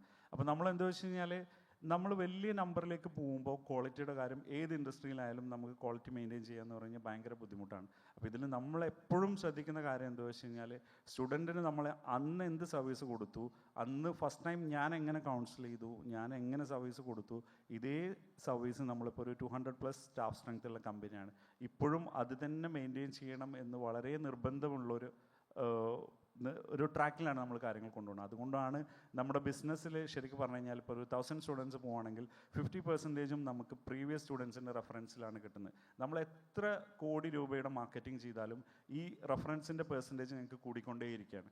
ഞങ്ങൾക്കതിലൊരു കുറവും വരുന്നില്ല. ആ കൂടുന്നതിൻ്റെ ഒരു എങ്ങനെയാണ് നമ്മളത് ആസ്വദിക്കുന്നത് വെച്ച് കഴിഞ്ഞാൽ നമ്മുടെ പ്രീവിയസ് സ്റ്റുഡൻസ് നമ്മൾ സാറ്റിസ്ഫൈഡ് ആണ് എന്നുള്ളതാണ്. കാരണം ഒരാൾ പോകുന്നു, ഞാൻ വിദേശത്തേക്ക് പോകുന്നു, ഒരു കൺസൾട്ടൻറ്റിനെ അപ്രോച്ച് ചെയ്യുന്നു, ആ കൺസൾട്ടൻറ്റിൽ ഫുള്ളി സാറ്റിസ്ഫൈഡ് ആണെങ്കിലുള്ളൂ ഞാനൊരു സെക്കൻഡ് പേഴ്സൺ ആ കൺസൾട്ടൻറ്റിനെ ഡയറക്റ്റ് ചെയ്യത്തുള്ളൂ. അപ്പോൾ ആ ഒരു ക്വാളിറ്റിയുടെ കാര്യത്തിൽ ഒരു കോംപ്രമൈസും നമ്മൾ ചെയ്യുന്നില്ല. പിന്നെ നമ്മൾ ഏത് ടൈമിലും ഇവർക്ക് സപ്പോർട്ടിന് നമ്മൾ റെഡിയാണ്. ഞാൻ നേരത്തെ പറഞ്ഞു പോസ്റ്റ് അറൈവൽ തിങ് ആണ് ഏറ്റവും വലിയ ഇമ്പോർട്ടൻറ്റ് തിങ്. നമ്മുടെ നാട്ടിൽ ഓഫീസ് തുടങ്ങുക, നാട്ടിൽ കാര്യങ്ങൾ ചെയ്യാൻ തുടങ്ങുക വളരെ ഈസിയാണ്. പക്ഷേ ഒരാൾ വിദേശത്തേക്ക് പോകുന്നു, ആ രാജ്യത്തെത്തി അവിടെ സർവീസ് കിട്ടിയില്ല എന്നുണ്ടെങ്കിൽ ബുദ്ധിമുട്ടാണ്. അപ്പോൾ ഇതിൽ നമ്മളെപ്പോഴും കൂടുതൽ ശ്രദ്ധിക്കാറുണ്ട്. കാരണം ആ ഒരു ടൈമിൽ സപ്പോർട്ട് പ്രോപ്പറായിട്ട് കൊടുക്കാൻ പറ്റുന്നത് കൊണ്ടും കൂടിയാണ് നമുക്കിത് കണ്ടിന്യൂ ചെയ്യാൻ പറ്റുന്നത്. കാരണം നാട്ടിൽ ഒത്തിരി കൺസൾട്ടൻറ്റുകളുണ്ട്, പക്ഷേ അവിടെ അസിസ്റ്റൻസ് കൊടുക്കുന്നവർ വളരെ ലിമിറ്റഡ് ആണ്. അപ്പോൾ ആ ഒരു ലിമിറ്റേഷൻ എന്ന് പറയുന്നത് എന്തുകൊണ്ടാണെന്ന് വെച്ച് കഴിഞ്ഞാൽ ഈ പറയുന്ന എല്ലാവർക്കും അത് കൊടുക്കാൻ പറ്റാത്തത് കൊണ്ടാണ്. അപ്പോൾ അതുകൊണ്ട് തന്നെ അത് മെയിൻറ്റെയിൻ ചെയ്യുന്നതുകൊണ്ട് തന്നെ നമ്മുടെ നമ്പേഴ്സ് കൂടുന്നുണ്ട്, കാര്യങ്ങൾ സ്മൂത്താണ്, നമുക്ക് കൺസേൺസ് ഇല്ല. ഇത്ര ആളുകളെ നമ്മൾ വിദേശത്തേക്ക് വിട്ടുന്നതുകൊണ്ട് നമുക്ക് പൊതുവേ സർവീസ് ഇൻഡസ്ട്രിയിൽ നിങ്ങൾക്ക് അറിയാമല്ലോ എപ്പോഴും ഫീഡ്ബാക്കുകളും ഇങ്ങനത്തതൊക്കെ. അപ്പോൾ അത് സ്റ്റിൽ അങ്ങനെ തന്നെ കൊണ്ടുപോകുന്നത്. നമ്മളങ്ങനെ ഒരു വലിയ ലാക്സ് ഓഫ് സ്റ്റുഡൻസിനെ പുറത്തേക്ക് വിടണം എന്നുള്ള ആഗ്രഹമൊന്നുമില്ല. നമ്മുടെ ക്വാളിറ്റി മെയിൻറ്റെയിൻ ചെയ്ത് ഈ നമ്പർ ഇങ്ങനെ കണ്ടിന്യൂ ചെയ്ത് കൊണ്ടുപോകണം എന്ന് തന്നെയാണ് നമുക്കിതുള്ളത്. കാരണം വലിയ നമ്പറിലേക്ക് പോകുമ്പോൾ വീണ്ടും നമ്മൾ ക്വാളിറ്റിയിൽ പ്രശ്നം വന്നു കഴിഞ്ഞാൽ നമ്മൾ കാരണം ഒരാൾക്ക് ജീവിതത്തിൽ ഒരു പ്രശ്നം വരിക എന്ന് പറയുന്നത് ഒരിക്കലും ഇതല്ല. നമ്മൾ എന്തുകൊണ്ട് വെച്ചാൽ നേരത്തെ ഞാൻ പറഞ്ഞു, നമ്മൾ വേറൊരാളുടെ ജീവിതത്തിൽ നമ്മളതിനെ പറയുന്ന ട്രാൻസ്ഫോമിങ് ലൈഫ്സ് എന്നാണ് നമ്മൾ പൊതുവേ പറയാറുള്ളത്. ഒരുപാട് പേരുടെ ജീവിതത്തിൽ ചേഞ്ച് ഉണ്ടാക്കാൻ പറ്റിയിരുന്നില്ല. ആ ചേഞ്ച് പോസിറ്റീവ് ആണെങ്കിൽ മാത്രമേ കാര്യമുള്ളൂ, നെഗറ്റീവ് ആണെങ്കിൽ നമുക്ക് ഇതുകൊണ്ടൊന്നും വർത്താവില്ല. അതാണ് main case. Okay, very nice. I like how you are. ഇതിലിപ്പോൾ ആക്ച്വലി എന്താ വെച്ചാൽ ഈ ക്വസ്റ്റിന് ഇപ്പോൾ ഇതിപ്പോൾ ഒരു ഞാൻ പറഞ്ഞല്ലോ ഓരോരുത്തർക്കൊരു മോട്ടീവ് ഉണ്ടാവും ഈ ഇൻഡസ്ട്രിയിലേക്ക് വരാൻ. ആക്ച്വലി ഇപ്പോൾ നസ്രീന് അങ്ങനെ എന്തെങ്കിലും ഒരു മോട്ടീവ് കൊണ്ടാണ് ഇൻഡസ്ട്രിയിലേക്ക് വന്നത്. കാരണം ഞാൻ എന്താ വെച്ചാൽ ഞാനൊരു വളരെ ഏർലി ഏജിൽ ഈ ഇൻഡസ്ട്രിയിൽ വന്നതാണ്. അപ്പോൾ അന്ന് മുതൽ ഇന്ന് വരെയും അത് മെയിൻറ്റെയിൻ ചെയ്ത് കൊണ്ടുപോകുന്നുണ്ട്. അപ്പോൾ ഇപ്പോൾ ചില ബിസിനസ് ഉണ്ടല്ലോ, നമ്മൾ കുറേ വർഷം ചെയ്ത് കഴിഞ്ഞാൽ പുതിയതിലേക്ക് തരാം. പക്ഷേ സ്റ്റിൽ ഞാൻ എൻ്റെ ടൈമിൽ കൂടുതൽ ടൈമും ഇതിലേക്ക് വേണ്ടിയിട്ടാണ് സ്പെൻഡ് ചെയ്യുന്നത്. നമുക്ക് ഒരുപാട് ബിസിനസ്സിൽ ഇൻ്റർ കണക്റ്റഡ് ആണെങ്കിൽ കൂടി, പക്ഷേ ഇതിലാണ് ഏറ്റവും അധികം ശ്രദ്ധിക്കുന്നത്. അതിൻ്റെ മെയിൻ കാരണം നമ്മളിത് റിയലി എൻജോയ് ചെയ്യുന്നുണ്ട്, അതാണ് കേസ്. ഓക്കെ. ആക്ച്വലി മുസ്തഫൻ്റെ അടുത്ത് ചോദിച്ചതിന് എനിക്ക് പറയാനുള്ള ഉത്തരം ഓൾമോസ്റ്റ് സിമിലർ ആണ്. You mentioned about the impact oriented approach അല്ലേ. നമ്മൾ വെറും റവന്യൂ ജനറേഷൻ അല്ലെങ്കിൽ മണി ഓറിയൻറ്റഡ് നമ്പേഴ്സ് ഇൻക്രീസ് ചെയ്യുക, അതൊന്നും അല്ല here. Making a difference in people's lives. What I loved about what you said a while ago is that you not only said that ഇത്രയും പേരുടെ, ഇത്രയും ആയിരക്കണക്കിന് പേരുടെ ലൈഫ് സക്സസ്ഫുൾ ആവാൻ ഞാനൊരു റീസൺ ആകുമ്പോൾ സന്തോഷം എന്ന് മാത്രമല്ല, at the same time you also mentioned about അതിൽ ഒരാളുടെങ്കിലും ബുദ്ധിമുട്ടോ അല്ലെങ്കിൽ ഞാൻ കാരണം എന്തെങ്കിലും ആയാൽ അതും ഐ എം കെയർഫുൾ അബൌട്ട് എന്ന് പറഞ്ഞില്ലേ. I think that's really important because yes, you become happy when they succeed, but if they're failing somewhere, are you know trying to help that person out? I don't mean physically പോയി help ചെയ്യുന്നത്, but in the next what can you do better എന്ന് ചിന്തിക്കുന്ന ആ ഒരു thought process. എൻ്റെതും I have been an impact oriented person all my life. So എൻ്റെ എല്ലാ social work ആണെങ്കിലും ഇതൊക്കെ അതിലൊക്കെ ഞാൻ ഇറങ്ങാൻ കാരണം തന്നെ ഇമ്പാക്റ്റ് ആലോചിച്ചിട്ടാണ്. So somewhere I came across about how there were a lot of students from Kerala who are going to UK and some countries and ഭയങ്കരമായിട്ട് സഫർ ചെയ്യുന്നത് കണ്ടിട്ടുണ്ടായിരുന്നു. എസ്പെഷ്യലി പെൺകുട്ടികളുടെയൊക്കെ ഞാൻ കുറച്ച് viral videos I came across in social media. അപ്പോൾ എൻ്റെ നിങ്ങൾ brother UK ഉണ്ടെന്ന് പറഞ്ഞപ്പോൾ തന്നെ my sister is in UK, cousin. So she was anyways running this business and I spoke to her. I said that you know I'd like to guide some students and let's take this seriously so that പോകുന്ന കുട്ടികൾ at least നല്ല ആൾക്കാരുടെ കൂടെ പോയി അവർക്ക് correct വേണ്ട guidance ഒക്കെ കൊടുത്ത് ക്വാളിറ്റിയിൽ even if we do very little numbers that's okay. But നമ്മൾ കാരണം and I wanted to target females. അപ്പം അങ്ങനെ ഒരു ജെൻഡർ ബയാസ് ആണോ എന്ന് എനിക്ക് അറിയില്ല. ബട്ട് ഐ ഫെൽറ്റ് ഞാൻ ഓൾസോ മലപ്പുറത്ത് നിന്ന് വരുന്നത് കാരണം there are a lot of women or girl children who come to me and say that you know we look up to you as somebody who's from Malappuram leading in the education sector. അപ്പോൾ ഞാൻ വിചാരിച്ചു എഡ്യൂക്കേഷനിൽ എനിക്ക് ആ ഒരു admiration ഉണ്ട് എന്നുണ്ടെങ്കിൽ then let me guide a lot of people. And നേരത്തെ മുസ്തഫ പറഞ്ഞ പോലെ തന്നെ it need not be just from India. അവർക്ക് ഏറ്റവും quality education where are they getting from അവിടത്തേക്ക് നമുക്ക് എത്തിക്കാൻ പറ്റും. ഒരു സേഫായ രീതിയിൽ കറക്റ്റ് ഗൈഡൻസ് കൊടുത്തിട്ടുണ്ട് എന്നുണ്ടെങ്കിൽ നല്ലതായിരിക്കും എന്നുള്ള ഉറച്ച വിശ്വാസം കൊണ്ട് തന്നെയാണ് ഇതിലേക്ക് ഇറങ്ങിയത്. Very good, very good. Actually ഞാൻ എപ്പോഴും എന്താ വെച്ചാൽ ഇപ്പോൾ നമ്മുടെ അടുത്ത് ഈ എക്സ്പീരിയൻസ് വെച്ചിട്ട് ആളുകൾ ചോദിക്കാറുണ്ട്. ഇപ്പോൾ ഈ ഇൻഡസ്ട്രി ഇപ്പോൾ നിങ്ങൾക്കറിയാം ഒരുപാട് ഒത്തിരി പുതിയ ഏജൻസ് നാട്ടിൽ വരുന്നുണ്ട്. അപ്പോൾ എല്ലാവരും ചോദിക്കും ഞാൻ കൺസൾട്ടൻസി തുടങ്ങട്ടെ എന്താ എന്നുള്ളത് ചോദിക്കാറുണ്ട്. അപ്പോൾ ഞാൻ ചോദിക്കുമ്പോൾ നിങ്ങൾ എന്താണ് മോട്ടീവ് ചെയ്തുള്ളത്, ഈ കൺസൾട്ടൻസി തുടങ്ങാൻ എന്താ മോട്ടീവ് ചെയ്തത്? അപ്പോൾ മെജോറിറ്റി ആളുകൾ പറയും മണി, ഇൻസ്റ്റൻറ്റ് മണി മേക്കിംഗ് തിങ്. ഞാനപ്പോൾ അവരോട് പറയുന്നത് വെച്ചാൽ ഇപ്പം നിങ്ങൾ എത്ര കാലം ഇതിൽ ഇൻഡസ്ട്രിയിൽ നിൽക്കാൻ പ്ലാൻ ഉണ്ട് ചോദിക്കും. അപ്പോൾ ഇൻഡസ്ട്രി ഇത് അപ്പായി എപ്പോഴാണ് ഡൗൺ ആകുന്നത്. കാരണം അബ്രോഡ് സ്റ്റഡി ഇൻഡസ്ട്രി എപ്പോഴും എന്താ വെച്ച് കഴിഞ്ഞാൽ depends the visa immigration rule ഇതൊക്കെ അനുസരിച്ച് അങ്ങോട്ടും ഇങ്ങോട്ടൊക്കെ ചേഞ്ചസ് ഉണ്ടാവും. പക്ഷേ എന്താ പറയുക, ഒരു മിനിമം നമ്പർ എപ്പോഴും പുറത്തേക്ക് പോയിക്കൊണ്ടേയിരിക്കും. കാരണം ഒരു രാജ്യത്ത് സ്റ്റേ ബാക്കിൽ പ്രശ്നങ്ങളുണ്ടെങ്കിൽ അപ്പോൾ ക്വാളിറ്റി എഡ്യൂക്കേഷൻ നോക്കുന്നവർ മാത്രമേ പോകത്തുള്ളൂ. സ്റ്റേ ബാക്ക് ഓക്കെ ആണെന്നുണ്ടെങ്കിൽ മൈഗ്രേഷൻ മൈൻഡഡ് ആയ ആളുകളും പോകും. അപ്പോൾ ഈ മൈഗ്രേഷൻ മൈൻഡഡ് സ്റ്റുഡൻസ് പോകുമ്പോൾ നമ്പർ ഓഫ് സ്റ്റുഡൻസ് കൂടും. ഓക്കെ, ക്വാളിറ്റി എഡ്യൂക്കേഷൻ നോക്കുന്നവർ ലോകത്തിന് എന്ത് സംഭവിച്ചാലും യൂണിവേഴ്സിറ്റി റാങ്കിങ്ങും കോഴ്സും മാത്രം നോക്കിയിട്ടാണ് പോവുക. കാരണം അവർക്കൊരു പ്ലാൻ ഉണ്ടാവും വ്യക്തമായിട്ടും. ബാക്കിയുള്ളവർക്ക് പ്ലാൻ ഇല്ല എന്നല്ല, പക്ഷെ അവർ ഡിപ്പെൻസ് ആ രാജ്യത്തിൻ്റെ വിസ റൂളിനനുസരിച്ച് അങ്ങോട്ടും ഇങ്ങോട്ടൊക്കെ രാജ്യങ്ങൾ മാറും. പക്ഷേ ചിലപ്പോൾ പ്ലാൻ ഇതാക്കും. അങ്ങനത്തെ ഒരു കേസുണ്ട്. അപ്പോൾ ഒരു ആൾ വന്നു കഴിഞ്ഞാൽ ഞാൻ ചോദിക്കുന്നത്, നിങ്ങളിപ്പോൾ ഒരു സ്റ്റുഡൻറ്റ് വന്നു, സപ്പോസ് ആ സ്റ്റുഡൻറ്റ് ഒരു 2 വർഷം കഴിഞ്ഞിട്ടാണ് പോകുന്നത്, അതുവരെ ഇൻഡസ്ട്രി ഡൗൺ ആണെങ്കിൽ ആ സ്റ്റുഡൻറ്റിന് നിങ്ങൾ സർവീസ് കൊടുക്കാൻ റെഡിയാണോ ചോദിക്കും. ഞാൻ ഒത്തിരി പേരുടെ അടുത്ത് ചോദിച്ചിട്ടുണ്ട്. Even if it is A single student, നമ്മൾ അത്രയും കാലം ഈ സർവീസിൽ എക്സിസ്റ്റ് ആണെങ്കിൽ മാത്രമേ നമ്മൾ ഇൻഡസ്ട്രിയിൽ വന്നിട്ട് കാര്യമുള്ളൂ. കാരണം ഇതൊരു സർവീസ് സെക്ടർ ആയതുകൊണ്ട് തന്നെ ഒരുപാട് ക്വസ്റ്റ്യൻസും ഒരുപാട് കാര്യങ്ങളും നമ്മൾ ഫേസ് ചെയ്യേണ്ടി വരും. അതിൽ നമ്മൾ പ്രോപ്പർ സർവീസ് കൊടുത്തെങ്കിൽ മാത്രമേ ഉള്ളൂ നമുക്കിത് പ്രോപ്പറായിട്ട് കൊണ്ടുപോകാൻ പറ്റുക. കാരണം ഇത് അത്ര ഒരു ഈസി ടാസ്ക് അല്ല. നമുക്ക് എന്താ വെച്ചാൽ ഈ ക്വാളിറ്റി മെയിൻറ്റെയിൻ ചെയ്ത് എല്ലാവരും ഒരു സിംഗിൾ സ്റ്റുഡൻറ്റിന് പോലും ഒരു പ്രശ്നമില്ലാതെ കൊണ്ടുപോകണം എന്നുണ്ടെങ്കിൽ നമ്മൾ അത്രയും ഡെഡിക്കേറ്റഡ് ആയാലും അത്രയും നമ്മളിതിൽ മോട്ടീവാണെങ്കിൽ മാത്രമേ നടക്കത്തുള്ളൂ. അപ്പോൾ അതിൽ ഞാൻ എപ്പോഴും ഇതിലേക്ക് വരുന്നവരോട് പറയുന്നതാണ്, അങ്ങനെ ഒരു മൈൻഡ് ഉണ്ടെങ്കിൽ മാത്രമേ ഉള്ളൂ നിങ്ങളിതിൽ നിൽക്കാൻ പറ്റുക. പിന്നെ സെക്കൻഡ് തിങ് എന്താ വെച്ച് കഴിഞ്ഞാൽ, നിങ്ങൾ ഫുള്ളി ഇതിൽ ഇൻവോൾവ് ആണെങ്കിലേ നടക്കത്തുള്ളൂ. ഇതൊരു സൈഡ് ബിസിനസ്സോ അങ്ങനെ ആക്കിയിട്ട് കൊണ്ടുപോകാൻ പറ്റത്തില്ല. കാരണം സ്റ്റുഡൻറ്റ് മിഡ് നൈറ്റ് വിളിക്കും, ഏർലി മോർണിംഗ് വിളിക്കും. നമ്മൾ വ്യത്യസ്ത രാജ്യങ്ങളിലേക്ക് പിള്ളേരെ വിടുന്നു. നമ്മളൊരു ഓസ്ട്രേലിയയിലെ സ്റ്റുഡൻറ്റ് രാവിലെ നമ്മളെ കണക്ട് ചെയ്യുന്നത് ഏർലി മോർണിംഗ് 3 o'clock ആയിരിക്കും. ഒരു UK സ്റ്റുഡൻറ്റോ അല്ലെങ്കിൽ കാനഡ സ്റ്റുഡൻറ്റ് നമ്മളെ കണക്ട് ചെയ്യുന്നത് മിഡ് നൈറ്റ് ആയിരിക്കും. അപ്പോൾ ആ ഒരു ടൈമിൽ നമുക്ക് സർവീസ് കൊടുക്കാൻ പറ്റിയില്ല എന്നുണ്ടെങ്കിൽ പിന്നെ നമ്മളിതിൽ കാര്യമില്ല എന്നുള്ളത്. അപ്പോൾ എപ്പോഴും ഞാൻ പറയുന്നതാണ്, ഇത് ആര് ചോദിച്ചാലും ഇതിന് പറയുന്നതാണ് ഈ കേസ്. എൻ്റെ അടുത്തും ഇപ്പം അടുത്ത് പറഞ്ഞത് focus if you are into this. ഇല്ല ആക്ച്വലി വെച്ചാൽ ഏത് ആളാണെങ്കിലും ഞാനത് പറയാറുണ്ട്. കാരണം എന്താ വെച്ചാൽ നമ്മൾ ഒരാളോട് ഇപ്പം നമ്മളോട് അഡ്വൈസ് ചോദിക്കുന്നത് ആക്ച്വലി എന്താ വെച്ചാൽ അത് അഡ്വൈസ് സ്വീകരിക്കാൻ വേണ്ടി ചോദിക്കുന്നതല്ല, വെറുതെ ഒരു ഇതിന് ചോദിക്കുന്നതല്ലല്ലോ. അപ്പോൾ നമ്മളത് അത്രയും ടൈം നിങ്ങൾ പേഷ്യൻ്റ് ആണ്, അത്രയും കാര്യങ്ങളും ഒക്കെ ആണെന്നുണ്ടെങ്കിൽ മാത്രം. കാരണം വിസ റൂള് സ്ട്രിക്റ്റ് ആയി, നമുക്ക് ആ രാജ്യത്തേക്ക് ഒരു വർഷം സ്റ്റുഡൻറ്റ് പോകുന്നില്ല. പക്ഷേ ആ രാജ്യത്തേക്ക് കുറച്ച് പിള്ളേർ പോകണ്ടെങ്കിൽ ഞാനിത് നിർത്താൻ നമുക്ക് പറയാൻ പറ്റില്ല. കാരണം അയാൾ നമ്മളെ വിശ്വസിച്ചിട്ടായിരിക്കും. കാരണം സ്റ്റുഡൻറ്റ് നമ്മളടുത്ത് വന്ന് 3 മാസം കൊണ്ട് വിദേശത്തേക്ക് പോകുന്നവരുണ്ട്, 2 വർഷം കൊണ്ട് വിദേശത്തേക്ക് പോകുന്നവരുണ്ട്, 5 വർഷം കൊണ്ട് വിദേശത്തേക്ക് പോകുന്നവരുണ്ട്. ഇതെന്ത് കേസ് വെച്ചാൽ നമ്മൾ കരുതുന്ന പോലെയല്ല. വിസ എന്ന് പറയുന്ന കാര്യം നമ്മുടെ കയ്യിലല്ല. ഫണ്ട് ഇപ്പോൾ പുതിയ സർവേ പ്രകാരം എന്താ വെച്ചാൽ 5 ലക്ഷത്തിൽ താഴെ വാർഷിക വരുമാനമുള്ള വിദ്യാർത്ഥികളാണ് മെജോറിറ്റി വിദേശത്തേക്ക് പോകുന്നതെന്നാണ് ഇപ്പോഴത്തെ ഒരു കണ്ടീഷൻ. കാരണം അത്രയും ബാങ്കുകളെല്ലാം സപ്പോർട്ടീവ് ആയതുകൊണ്ട് ആർക്കും വിദേശത്ത് പോയി പഠിക്കാൻ പറ്റുന്ന ഒരു കണ്ടീഷൻ ആയതുകൊണ്ട് തന്നെ ചില ആളുകളുടെ കാര്യങ്ങളൊന്നും റെഡി ആവില്ല. ഞാൻ നേരത്തെ പറഞ്ഞ പോലെ ഫിനാൻഷ്യലി വളരെ സൗണ്ടായ ആളുകൾ അല്ല മെജോറിറ്റി പോകുന്നത്. അവരെ സംബന്ധിച്ച് എന്താ വെച്ചാൽ വളരെ സ്മൂത്ത് ആയിരിക്കും. ഫണ്ടാണ് എപ്പോഴും ഒരു പ്രശ്നമുള്ളത്. അപ്പോൾ ചില ആളുകൾ നമ്മുടെ അടുത്ത് വന്ന് 1 year 2 year ഒക്കെ കഴിഞ്ഞ് പോകുന്നവരെയും നമ്മളെ വിശ്വസിച്ചിട്ടാണ് അവർ ഈ സ്വപ്നം കാണുന്നത്. അപ്പോൾ ആ സ്വപ്നം നമ്മൾ സാക്ഷാത്കരിക്കുന്നവർ അവരെ കൂടെ നിൽക്കുക എന്നുള്ളത് വളരെ ഇമ്പോർട്ടൻറ്റ് കാര്യമാണ്. കാരണം നമ്മളതൊരു വഴിയിൽ വെച്ചിട്ട് അവരോട് ഞാൻ അടുത്ത സ്ഥലത്ത് പോകണമെന്നില്ല. കാരണം നമ്മൾ വിശ്വസിച്ച് നമ്മളടുത്ത് വരുന്നു. അപ്പോൾ നമ്മൾ ആ വിശ്വാസം കീപ്പ് ചെയ്യുക, ആ കമ്മിറ്റ്മെൻറ്റ് കീപ്പ് ചെയ്യുക എന്നുള്ളത് ഭയങ്കര ഇമ്പോർട്ടൻ്റ്. അപ്പോൾ ഈ ഇൻഡസ്ട്രിയിൽ വരുന്ന ഏതൊരാളോടും ഞാൻ ആദ്യം പറയാതാണ്, ഇപ്പോൾ എന്നോട് അഭിപ്രായം ചോദിക്കാത്ത ഒരാളോടും ഞാൻ ചോദിക്കും എന്താണ് നിങ്ങളെ മോട്ടീവ് ചെയ്ത് ഇതിലേക്ക് വരാനെന്നുള്ളത്. അപ്പോൾ അത് ചോദിക്കുമ്പോൾ പല കാര്യങ്ങൾ പറയുമ്പോഴും ഞാൻ പറയും. ചില ആളുകൾ അത് നെഗറ്റീവായിട്ട് എടുക്കും. കാരണം എന്താ വെച്ച് കഴിഞ്ഞാൽ നമ്മൾ അയാൾ വന്നു കഴിഞ്ഞാൽ ഇൻഡസ്ട്രിയിൽ ഗ്രോ ചെയ്ത് കഴിഞ്ഞാൽ നമുക്ക് എന്തെങ്കിലും പ്രശ്നം ഉണ്ടെന്നില്ല. അതല്ല, അതിനേക്കാൾ കൂടുതൽ എന്താ വെച്ച് കഴിഞ്ഞാൽ നമ്മളൊരാളെ ലൈഫിൽ ഒരുപാട് ചേഞ്ച് ഉണ്ടാക്കാൻ വേണ്ടിയിട്ട് കാര്യങ്ങൾ ചെയ്യുന്നതാണ്. അപ്പോൾ അത് നമ്മൾ കാരണം കൊണ്ട് അങ്ങോട്ടും ഇങ്ങോട്ടും ആവുന്നൊരു കണ്ടീഷൻ ആവരുത് എന്നുള്ളതാണ്. ലാസ്റ്റ് ക്വസ്റ്റ്യൻ ആണ്, what do you have to share with the students who are aspiring to go abroad and study? ഇതിലിപ്പോൾ ആക്ച്വലി എന്താ വെച്ചാൽ നമ്മുടെ ഒരു പ്രശ്നം എന്താ വെച്ചാൽ, നമ്മുടെ പ്രോബ്ലം ഞാൻ പറയാൻ പറ്റില്ല. ഇതിലുള്ള മെയിൻ കേസ് എന്താ വെച്ചാൽ നമ്മൾ എപ്പോഴും ഒരു വർഷം പോവുക, അതല്ലെങ്കിൽ ഒരു 6 month ഗ്യാപ്പ് വരിക എന്നുള്ളതൊക്കെ നമുക്ക് വലിയ പ്രശ്നമാണ്. എസ്പെഷ്യലി മലയാളിക്ക് അത് ഭയങ്കര ഒരു പ്രശ്നമാണ്.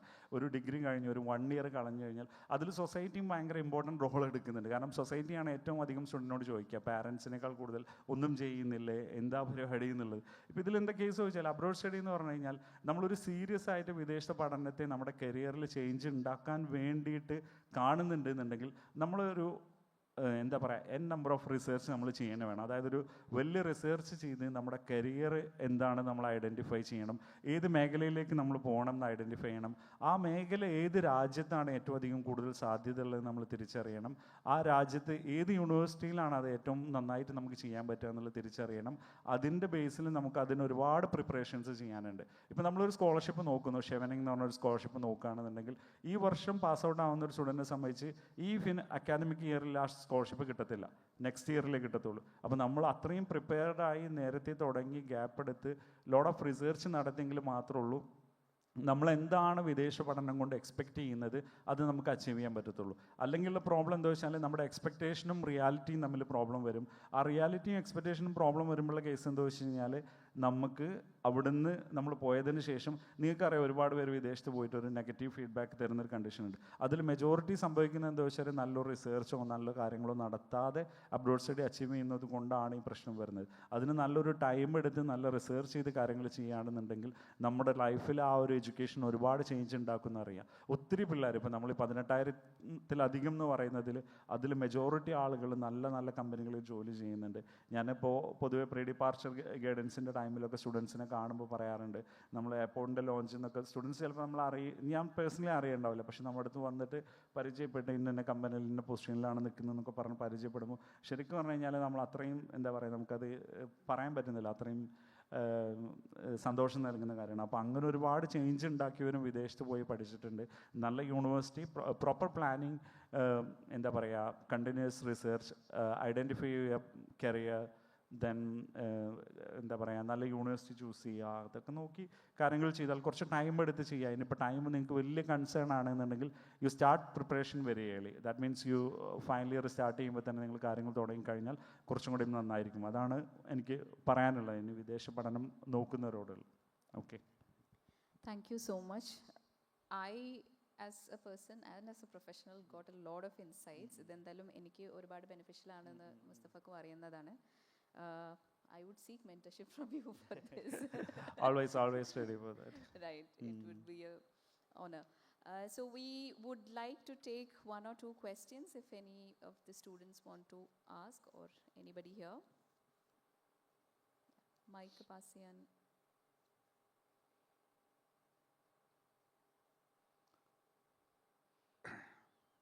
നിങ്ങൾ ആരെങ്കിലും വിദേശത്ത് പഠിക്കാൻ ആഗ്രഹിക്കുന്നുണ്ട്, അല്ലെങ്കിൽ നിങ്ങളുടെ കസിൻസോ ആരെങ്കിലും പോയി പഠിക്കുന്നുണ്ട് എന്നുണ്ടെങ്കിൽ അതിനെക്കുറിച്ച് എന്തെങ്കിലും അറിയാനുണ്ടെങ്കിൽ? നസ്രിൻ കൈയൊന്നും പൊങ്ങുന്നില്ലാത്ത സാഹചര്യത്തിൽ എനിക്കൊരു ക്വസ്റ്റ്യൻ ഉണ്ട്, കേട്ടോണ്ടിരുന്നപ്പോൾ തോന്നിയതാണ്. ഈ മൈഗ്രേഷന് വേണ്ടി അല്ലെങ്കിൽ ആ ഒരു ലക്ഷ്യം മാത്രമാക്കി പോകുന്ന ഒരുപാട് പേരുണ്ടെന്ന് സർ പറഞ്ഞല്ലോ. അപ്പൊ അങ്ങനെയുള്ളവര് നിങ്ങളുടെ ഏജൻസിയെ സമീപിക്കുമ്പോൾ what kind of counselling do you do? കാരണം അങ്ങനെയുള്ള ഒരാളിന് എന്ത് കോഴ്സ് പഠിക്കണം എന്നുള്ളൊരു ഡയറക്ഷൻ പോലും ഉണ്ടാവണമെന്നില്ല. അപ്പോൾ എത്തരത്തിലുള്ള ഒരു പ്രൊഫൈലിംഗ് ആണ് ചെയ്യുന്നത്? Do you analyse the person, not just the education track? അല്ല, ഇപ്പോൾ ഇതിൽ ആക്ച്വലി എന്ന് വെച്ചാൽ മൈഗ്രേഷൻ നോക്കി വരുന്ന ഒരാളോട് നമ്മളെപ്പോഴും എഡ്യൂക്കേഷൻ്റെ ക്വാളിറ്റിയും എഡ്യൂക്കേഷൻ്റെ വാല്യൂ ആണ് പറയുക.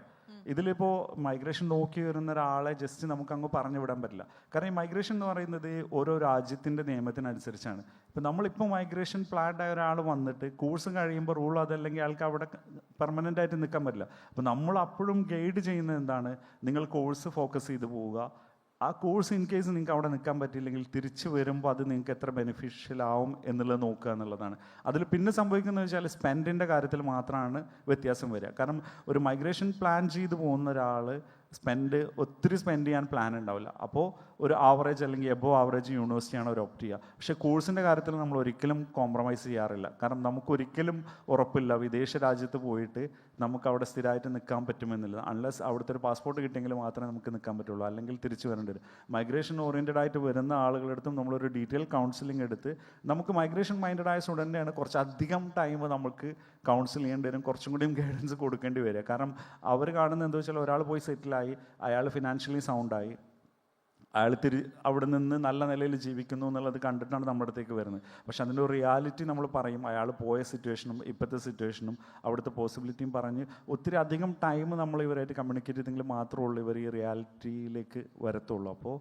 അപ്പോഴും കോഴ്സ് ഫോക്കസ് ചെയ്യാൻ പറയുന്നത് എന്താ വെച്ച് കഴിഞ്ഞാൽ നമുക്ക് മൈഗ്രേറ്റ് ചെയ്യാൻ പറ്റിയില്ല. ഇപ്പോൾ നമ്മൾ പോകുമ്പോൾ സ്റ്റേ ബാക്ക് ഉണ്ട്, അവിടെ എത്തി കോഴ്സ് കഴിഞ്ഞ് സ്റ്റേ ബാക്ക് കിട്ടിയില്ല എങ്കിൽ നമ്മൾ തിരിച്ചു പോരേണ്ടി വരും. ആ തിരിച്ചു വരുമ്പോൾ നിങ്ങൾക്ക് ഈ ROI ആയിട്ട് ഈ കോഴ്സ് എടുത്തത് കൊണ്ട് ROI കിട്ടും എന്ന് ഉറപ്പുള്ള കോഴ്സും യൂണിവേഴ്സിറ്റിയാണ് നമ്മൾ ഓപ്റ്റ് ചെയ്യാറുള്ളത്. അതിൽ ഫീസിൻ്റെ കാര്യത്തിൽ ചെറിയ ഇതുണ്ടാവും. മൈഗ്രേഷൻ മൈൻഡഡ് ആയ ആളുകൾ എന്താ പറയുക, വളരെ ഹൈ ആയിട്ട് സ്പെൻഡ് ചെയ്യാൻ പ്ലാൻ ഉള്ളവരായിരിക്കില്ല. അപ്പോഴും നമ്മൾ കൂടുതൽ സ്കോളർഷിപ്പൊക്കെ ഉള്ള കൂടുതൽ ബാങ്കുകളൊക്കെ സപ്പോർട്ട് എടുത്ത് പോകുന്നതായിരിക്കും നല്ലത്. കാരണം എങ്ങനെ വന്നാലും തിരിച്ചു, ഇനിയിപ്പോൾ മൈഗ്രേഷൻ എല്ലാം റെഡിയായി, പക്ഷേ നമ്മളൊരു സോഷ്യൽ ചുറ്റുപാട്, ഫാമിലി ചുറ്റുപാട് വെച്ച് നമ്മൾ തിരിച്ചു വരണം എന്നുണ്ടെങ്കിൽ നമുക്ക് ആ കോഴ്സ് വാല്യൂ ഉണ്ടെങ്കിലല്ലേ കാര്യം ഉണ്ടാവും. അപ്പോൾ ആ ഒരു വേയിലാണ് നമ്മൾ കമ്മ്യൂണിക്കേറ്റ് ചെയ്യാറുള്ളത് സ്റ്റുഡൻസിനോട്. ഒരു അഡൻറ്റും കൂടെ ചോദിച്ചോട്ടെ Nasrin, especially since you are somebody who focuses on the UK. ഈ 2 വർഷത്തെ സ്റ്റേ ബാക്ക് UK-ൽ ഉള്ളൂ എന്ന് നമുക്ക് അറിയാമെങ്കിൽ പോലും there has been such an influx of students who want to go. അതെങ്ങനെയാണ്, how do you deal with that? അതായത് ഈ 2 വർഷം കഴിഞ്ഞാൽ നിൽക്കാൻ പറ്റുന്ന ഒരു ഉറപ്പും ഇല്ലാത്ത. ഇല്ല, ഇതിലിപ്പോൾ ആക്ച്വലി എന്താ വെച്ചാൽ ഇപ്പം നമ്മൾ പൊതുവേ പുറത്തുനിന്ന് കാണുന്ന ഒരു ഇതുപോലെയല്ല. ഇപ്പം നമ്മളെന്താ വെച്ച് കഴിഞ്ഞാൽ ലാക്സ് ഓഫ് സ്റ്റുഡൻസ് പോകുന്നുണ്ട്. ഇന്ത്യയിൽ ലാസ്റ്റ് ഇയർ 11 lakh സ്റ്റുഡൻസ് ആണ് ഇന്ത്യയിൽ നിന്ന് വിദേശത്തേക്ക് പഠിക്കാൻ പോയിട്ടുള്ളത്. നമ്മളൊരു കുറച്ച് ആളുകളുടെ ഫീഡ്ബാക്ക് മാത്രം എടുത്തിട്ട് മൊത്തം ഇതിനെ അനലൈസ് ചെയ്യരുത്. കാരണം നമ്മളൊരു കൺസൾട്ടൻ്റായിട്ട് വർക്ക് ചെയ്യുമ്പോൾ നമുക്കറിയാം വരുന്ന സ്റ്റുഡൻസിൽ എത്ര ശതമാനം ആളുകൾ അവിടെ സെറ്റിൽ ആവാൻ പ്ലാൻ ചെയ്യുന്നുണ്ട്, എത്ര ശതമാനം ആളുകൾ തിരിച്ചു വരാൻ പ്ലാൻ ഉണ്ട്. ഞാനിപ്പോൾ നോർത്ത് കേരളയിൽ നിന്ന് നമുക്ക് ഒത്തിരി പിള്ളേർ പോകുന്നുണ്ട്. എനിക്കറിയാം ഒത്തിരി ശതമാനം, ദാറ്റ് മീൻസ് ഒരു 60-70% ഓഫ് സ്റ്റുഡൻസ് അവരവിടെ സെറ്റിൽ ആവാൻ പറ്റിയില്ലെങ്കിൽ തിരിച്ചു പോരാൻ റെഡിയാണ്. അവരൊന്നുമില്ലെങ്കിൽ മിഡിൽ ഈസ്റ്റ് അല്ലെങ്കിൽ നാട്ടിലുള്ള MNC പോലെയുള്ള നല്ല കമ്പനികളിൽ ജോലി നോക്കിയിട്ടാണ് പോകുന്നത്. അപ്പോൾ അതിൽ ശരിക്കും പറഞ്ഞു കഴിഞ്ഞാൽ ആ പോകുന്നവർക്കേ അറിയാം അങ്ങനെ ഒരു സെറ്റിൽമെൻറ്റ് പ്ലാൻ നടക്കത്തില്ല എന്നുള്ളത് അറിയാം. പറ്റുകയാണെങ്കിൽ ഈ സ്റ്റേ ബാക്ക് ആക്ച്വലി എന്താ വെച്ചാൽ എപ്പോഴും ആ ഒരു ടൈമിൽ നമുക്കൊരു എക്സ്പീരിയൻസ് ഉണ്ടാക്കാൻ പറ്റും. ആ എക്സ്പീരിയൻസ് കൊണ്ട് നമുക്ക് അവിടെ സ്ഥിരമായിട്ട് കണ്ടിന്യൂ ചെയ്യാൻ പറ്റുന്ന ഓപ്ഷൻ ഉണ്ടോ നോക്കാൻ പറ്റും. ഇല്ലെങ്കിൽ തിരിച്ചു വരണം എന്നുള്ളതിൽ തന്നെയാണ് പോകുന്നത്. അത് റിയാലിറ്റിയാണ്, പോകുന്നവർക്കും അറിയാം. ഈ സ്റ്റേ ബാക്കിൻ്റെ മെജോറിറ്റി സ്റ്റുഡൻസ് കാണുന്നത് എന്താ വെച്ചാൽ അവർ സ്പെൻഡ് ചെയ്യുന്ന എമൗണ്ട് ആ പീരീഡിൽ തിരിച്ചു പിടിക്കാൻ വേണ്ടിയിട്ടുള്ള ഒരു ഇതായിട്ടാണ് കാണുന്നത്. അതിൽ ഒരു കൺസൾട്ടൻറ്റിന് മാത്രമുള്ളൂ, അത് എനിക്ക് ഒരു നല്ല കൺസൾട്ടൻറ്റിന് അത് അറിയാം. പുറത്തുള്ള മീഡിയ അതല്ലെങ്കിൽ മൊത്തത്തിൽ പറയണത് വെച്ചാൽ ഇവരെല്ലാവരും അവിടെ സെറ്റിൽ ആവാൻ പോകുന്നവരാണെന്നുള്ളതാണ്. പക്ഷേ അത് നമുക്കറിയാലോ, ഒരു നെഗറ്റീവ് ആണ് എപ്പോഴും കൂടുതൽ സ്പ്രെഡ് ആവുക പോസിറ്റീവിനേക്കാൾ കൂടുതലും. നമ്മളിപ്പോൾ 17 വർഷമായിട്ട് നമ്മൾ ഇൻഡസ്ട്രിയിൽ നിൽക്കുന്നതുകൊണ്ട് നമുക്കറിയാം പോകുന്ന സ്റ്റുഡൻറ്റ് എന്താണ് എക്സ്പെക്ട് ചെയ്യുന്നത്, എന്തുകൊണ്ടാണ്. പറ്റുകയാണെങ്കിൽ 3 ടൈപ്പ് കാറ്റഗറി ഉണ്ട്, ഞാൻ അങ്ങനെ പറയാം. ഒന്ന് കംപ്ലീറ്റ്ലി എഡ്യൂക്കേഷൻ നോക്കി പോകുന്നവർ. സെക്കൻഡ് വൺ എന്ന് പറയുന്നത് വെച്ചാൽ എഡ്യൂക്കേഷൻ കഴിഞ്ഞ് 1 or 2 ഇയർ അവിടെ നിൽക്കുക, പറ്റുകയാണെങ്കിൽ നിൽക്കുക എന്നുള്ളത്. തേർഡ് വൺ എന്ന് പറയുന്നത് എങ്ങനെ വന്നാലും അവിടെ നിൽക്കുക എന്നുള്ളത്. അപ്പോൾ ആ ഒരു 3 കാറ്റഗറിയിൽ ഓരോ കാറ്റഗറിയുടെയും പെർസെൻറ്റേജ് ഡിഫറൻ്റ് ആണ്. അത് ഡിപ്പെൻസ് വിസ റൂളും ഇതൊക്കെ അനുസരിച്ച് ഞാൻ നേരത്തെ പറഞ്ഞു. ഇപ്പോൾ പോകുന്ന UK പോകുന്ന ഒരു സ്റ്റുഡൻറ്റിനെ സംബന്ധിച്ച് അവൻ സെറ്റിൽമെൻറ്റ് പ്ലാൻ ചെയ്തിട്ടല്ല പോകുന്നത്. നമ്മളിപ്പോൾ ബാംഗ്ലൂർ നല്ലൊരു ഇൻസ്റ്റിറ്റ്യൂഷനിൽ പഠിക്കുകയാണെന്നുണ്ടെങ്കിൽ 15 to 20 lakh നമ്മൾ ഫീസ് കൊടുക്കണം. ഈ 2 ഇയറോ അല്ലെങ്കിൽ 2 ഇയർ കഴിഞ്ഞ ഒരു 2 ഇയർ കൊണ്ട് നമുക്കത് തിരിച്ചു പിടിക്കാൻ പറ്റത്തില്ല. പക്ഷേ സ്റ്റേ ബാക്കുള്ള ഒരു കൺട്രിയിൽ നമുക്കത് തിരിച്ചു പിടിക്കാനുള്ള ഒരു ഓപ്ഷൻ ഉണ്ട്. ഞാൻ പറയുന്നത് സ്റ്റഡീസ് ടൈമിലുള്ളതല്ല. സ്റ്റഡീസ് ടൈമിൽ നമുക്ക് ഒരു ഏണിങ്സും ചെയ്യാൻ പറ്റത്തില്ല, നമ്മുടെ എക്സ്പെൻസ് മീറ്റ് ചെയ്യാൻ മാത്രമേ പറ്റത്തുള്ളൂ. പക്ഷേ നമ്മൾ സ്പെൻഡ് ചെയ്ത് തിരിച്ചു പിടിക്കാൻ പറ്റുക എന്ന് പറയുന്നത് നമ്മുടെ സ്റ്റേ ബാക്ക് പീരീഡിലാണ്. അപ്പോൾ അങ്ങനെയുള്ള മൈൻഡഡ് ആയിട്ടുള്ള, ഞാൻ ഈ പറയുന്ന ഈ മിഡിൽ ടൈപ്പിലുള്ള ആളുകളാണ് കൂടുതൽ പോകുന്നത്. ഫുള്ളി ഹൈ റാങ്ക്ഡ് നോക്കുന്നവരെ ശതമാനം കൂടി വരുന്നുണ്ട്, പക്ഷേ അത് സെക്കൻഡ് കാറ്റഗറി ആയിട്ട് അത്ര ഇല്ല അത് actually. Okay, thank you. Thank you so much for your questions. Any more questions? Yeah, yes, please.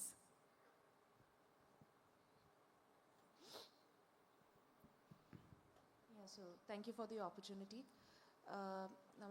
ഞാൻ എൻ്റെ കുറേ ഫ്രണ്ട്സ് കാനഡയിലാണ് പോകുന്നത്, like for job opportunities or anything like. Mike കുറച്ചുകൂടെ ക്ലോസ് ആയിട്ട് പിടിക്കുക, കേൾക്കുന്നില്ല. ഇപ്പം കേൾക്കാവോ? ഓക്കെ. അപ്പോൾ കാനഡയിൽ എന്താണ് ഇത്ര ഒരു സ്പെഷ്യാലിറ്റി എന്ന് എനിക്ക് മനസ്സിലാവില്ല. Like how is this, despite അവിടെ ഭയങ്കരമായിട്ടൊരു പോളറൈസേഷൻ നടക്കുന്നുണ്ട്. ഇപ്പോൾ റെഫ്യൂജീസ്, ഇമിഗ്രൻസിൻ്റെ ഒക്കെ ലോസ് ഒക്കെ ഭയങ്കരമായിട്ട് സ്ട്രിക്റ്റ് ആവുന്നുണ്ട്. So despite other than that ഇതിൻ്റെ വിസ പ്രൊസീജിയേഴ്സ് ഭയങ്കര ടയറിങ് ആണ്. ഇപ്പം ഞാനിപ്പോൾ റീസെൻ്റ്ലി കാനഡ പോയൊരു വ്യക്തി എന്ന നിലയിൽ ഞങ്ങൾക്ക് ഇതൊരു ഒരുപാട് ഡീറ്റെയിൽസ് എൻട്രി ചെയ്യേണ്ടുള്ളൊരു സിറ്റുവേഷൻ വന്നിട്ടുണ്ട്, ജസ്റ്റ് ഫോർ ട്രാവലിംഗ് പേർപ്പസസ്. അപ്പോൾ yet there are students who go there. So എന്താണ് ബേസിക്കലി ലൈക്ക് അവിടെ ഒരു ഇതിലിപ്പോൾ ആക്ച്വലി എന്താ വെച്ചാൽ, ഇപ്പോൾ ഏത് രാജ്യത്തും ഒരു മൈഗ്രേഷൻ സപ്പോർട്ട് ചെയ്യുന്ന ആളുകളുണ്ട്, ആൻറ്റി മൈഗ്രേഷന് സപ്പോർട്ട് ചെയ്യുന്ന ആളുകളുണ്ട്. ഇപ്പോൾ ലോകത്ത് എന്താ വെച്ചാൽ കുറേ രാജ്യത്ത് ഇപ്പോൾ ആൻറ്റി ഇമിഗ്രേഷൻ സ്ട്രെങ്ത് കൂടി വരുന്നുണ്ട്. അതായത് പുറത്തുനിന്ന് ഒത്തിരി പേര് വരുന്നതിന് എതിർക്കുന്ന ആളുകളുണ്ട്. അപ്പോൾ ഏത് ഗവൺമെൻറ്റിനും അവിടുത്തെ ലോക്കൽ ആളുകളുടെ വോട്ട് കിട്ടിയെങ്കിൽ മാത്രമേ ഉള്ളൂ ഭരണം കൊണ്ടുപോകാൻ പറ്റുക. അപ്പോൾ ഇതിലെന്താ കേസ് വെച്ചാൽ, കാനഡ നമ്പേഴ്സ് എന്ന് പറയുന്നത് ലാസ്റ്റ് 6 to 7 years എന്ന് പറഞ്ഞാൽ ഹ്യൂജ് മാസീവാണ്. കാരണം വിസ റൂൾ എന്ന് പറയുന്നത് ഭയങ്കരമായിട്ട് ലിബറലായിരുന്നു. എഡ്യൂക്കേഷൻ റൂട്ടിൽ പോകുന്ന ആളുകളെക്കാൾ കൂടുതൽ ഈവൺ വിസിറ്റ് വിസ അങ്ങനെയുള്ള പല ഇതിൽ വന്നിട്ടും അവിടെ നിന്ന് എക്സ്റ്റെൻഡ് ചെയ്യുക, ഇല്ലീഗലായിട്ട് ജോലിയൊക്കെ ആയിട്ട് നമ്മൾ കാണുന്നത് എന്താ വെച്ചാൽ, ഈ സ്റ്റുഡൻറ്റ് വിസയിൽ പോയവർ മാത്രമാണ് മെജോറിറ്റി ആ രാജ്യത്ത് കൂടുതലുള്ളതെന്നുള്ളതല്ല. ഒരു രാജ്യത്തിന് വിസ റൂള് ലിബറലാക്കുമ്പോൾ എല്ലാ കാറ്റഗറിയും ലിബറലാക്കും. അപ്പോൾ അതിലെന്താണെന്ന് വെച്ച് കഴിഞ്ഞാൽ കറക്റ്റായിട്ട് റൈറ്റ് മൈഗ്രേഷൻ പ്ലാൻ ചെയ്ത് പോകുന്നതിനേക്കാൾ കൂടുതൽ ആളുകളൊക്കെ ചെന്നിട്ടുള്ള ലോക്കൽ ഇഷ്യൂസ് അവിടെ ഒരുപാടുണ്ട്. കാരണം അവിടുത്തെ ഗവൺമെൻറ്റിന് ഇവരെ പ്രോപ്പറായിട്ട് സർവ് ചെയ്യാൻ പറ്റുന്നില്ല, ഇവരവിടെ സോഷ്യൽ ഇഷ്യൂസ് ഉണ്ടാക്കുന്നുണ്ട്, സെക്യൂരിറ്റി പ്രോബ്ലംസ് ഉണ്ട്. പിന്നെ നമ്മൾ ഏത് രാജ്യത്തും എന്താ പറയുക, അവിടുത്തെ ലോക്കൽ ആളുകൾ പുറത്തുനിന്ന് ഒത്തിരി പേര് വരുമ്പോഴുള്ള പ്രശ്നങ്ങൾ ഉണ്ടാവുമല്ലോ. അപ്പോൾ അത് ചില ആളുകൾ ചില നല്ല വ്യൂവിലായിരിക്കത്തില്ല, എടുക്കത്തില്ല. അപ്പോൾ അങ്ങനെയൊക്കെയുള്ള ഇഷ്യൂ വരുമ്പോൾ ഗവൺമെൻറ്റിനെ സംബന്ധിച്ച് എന്താ വെച്ചാൽ ഇതൊന്ന് ക്ലീൻ ചെയ്യണം. എല്ലാ രാജ്യത്തും വിസ റൂൾ ലിബറൽ ആകുമ്പോൾ ഒരു സെർട്ടൺ പീരീഡിൽ എന്താവും, കുറച്ച് സ്ട്രിക്റ്റ് ആക്കും. ഈ സ്ട്രിക്റ്റ് ആകുന്നതെന്ന് പറയുന്നത് എന്താ വെച്ചാൽ, ഇല്ലീഗലായിട്ട് നിൽക്കുന്നവർ, പ്രോപ്പർ ഡോക്യുമെൻറ്റേഷൻ ഇല്ലാതെ നിൽക്കുന്നവർ, മൈഗ്രേഷൻ പ്ലാൻ ചെയ്ത് വരുന്ന ക്വാളിഫൈഡ് ആളുകളല്ലാത്ത ആളുകളെ പോലെ അല്ലാത്ത ആളുകൾ, ഇവരെയൊക്കെ ഒന്ന് ക്ലിയർ ചെയ്യേണ്ട ഒരു പീരീഡാണ് ഇപ്പോൾ നടന്നുകൊണ്ടിരിക്കുന്നത്. അതൊരു 1 or 2 ഇയറിൻ്റെ കേസേ ഉള്ളൂ. അവർ 2 ഇയറിൻ്റെ ഉള്ളിൽ വീണ്ടും കാനഡ പഴയ പോലെ ആവും എന്നുള്ളത് തന്നെയാണ് ഞങ്ങളൊക്കെ കരുതുന്നത്. അതിൻ്റെ ഭാഗമായിട്ടാണ് യൂണിവേഴ്സിറ്റീസ് അവരിപ്പോൾ പ്രൊമോട്ട് ചെയ്ത് തുടങ്ങി. വിസ റൂൾ ഒന്നും കൂടിയും സ്ട്രിക്റ്റ് ആക്കി, ഫിനാൻഷ്യലി ഒന്നും കൂടിയും സൗണ്ട് ആയാലും വന്നാൽ മതി, IELTS കുറച്ചും കൂടിയും സ്ട്രിക്റ്റ് ആക്കി, അങ്ങനെയുള്ള കുറേ കാര്യങ്ങൾ വന്നിട്ടുണ്ട്. അപ്പോൾ അതെന്തായാലും ചേഞ്ച് വരും. അതിൻ്റെ മേജർ കാരണം എന്താ വെച്ചാൽ, ഹ്യൂജ് നമ്പർ വന്നുള്ള സോഷ്യൽ ഇഷ്യൂസ്, ഗവൺമെൻറ് സർവീസ് ഇവരെ ഡിപ്പെൻഡ് ചെയ്യുന്ന കേസുകൾ. അപ്പോൾ അത് ഗവൺമെൻറ് കൊടുക്കാൻ പറ്റുന്നില്ല. പ്രോപ്പറായിട്ട് ലീഗലായിട്ട് നിൽക്കുന്ന സിറ്റിസന് കൊടുക്കുന്ന ഫണ്ടിങ് എടുത്തിട്ട് ഇല്ലീഗലായിട്ട് നിൽക്കുന്നവരെ കൊടുക്കേണ്ട കണ്ടീഷൻ, അങ്ങനത്തെ ഇഷ്യൂസാണ്. പിന്നെ കുറച്ച് രാജ്യങ്ങളിൽ ഈ ആൻറ്റി ഇമിഗ്രൻസ് പ്രോബ്ലംസ് അല്ല, ആൻറ്റി ഇമിഗ്രൻസിൻ്റെ എന്താ പറയുക, ഒരു സോഷ്യൽ മീഡിയ റിലേറ്റഡ് ആയിട്ടൊക്കെ ഒത്തിരി ന്യൂസുകളും ഫേക്ക് ആയിട്ടുള്ളതും റിയൽ ആയിട്ടുള്ള ന്യൂസുകളൊക്കെ കൊടുത്ത് അവിടെയുള്ള ആളുകളും കുറച്ച് കൺസേൺസ് ഗവൺമെൻറ്റിൻ്റെ അടുത്തും പൊളിറ്റീഷ്യൻസിൻ്റെ അടുത്തും ഗവൺമെൻറ്റിൻ്റെ അടുത്തൊക്കെ പറയുമ്പോൾ ഗവൺമെൻറ് അങ്ങനെ ഒരു എന്താ പറയുക സ്ട്രിക്റ്റ് ആക്കൽ നിർബന്ധിതമാവുന്ന ഒരു കണ്ടീഷനാണ്. അത് കാനഡ മാത്രമല്ല പല കൺട്രിയിലും ഉണ്ട് അത് actually. Okay, thank you. I think that was a good question. Yeah.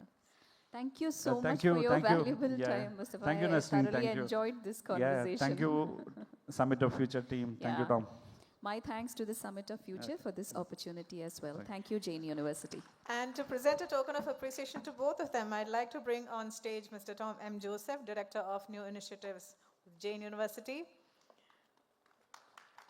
Our heartfelt gratitude to both of them for such an engaging conversation, a great climax to our first track.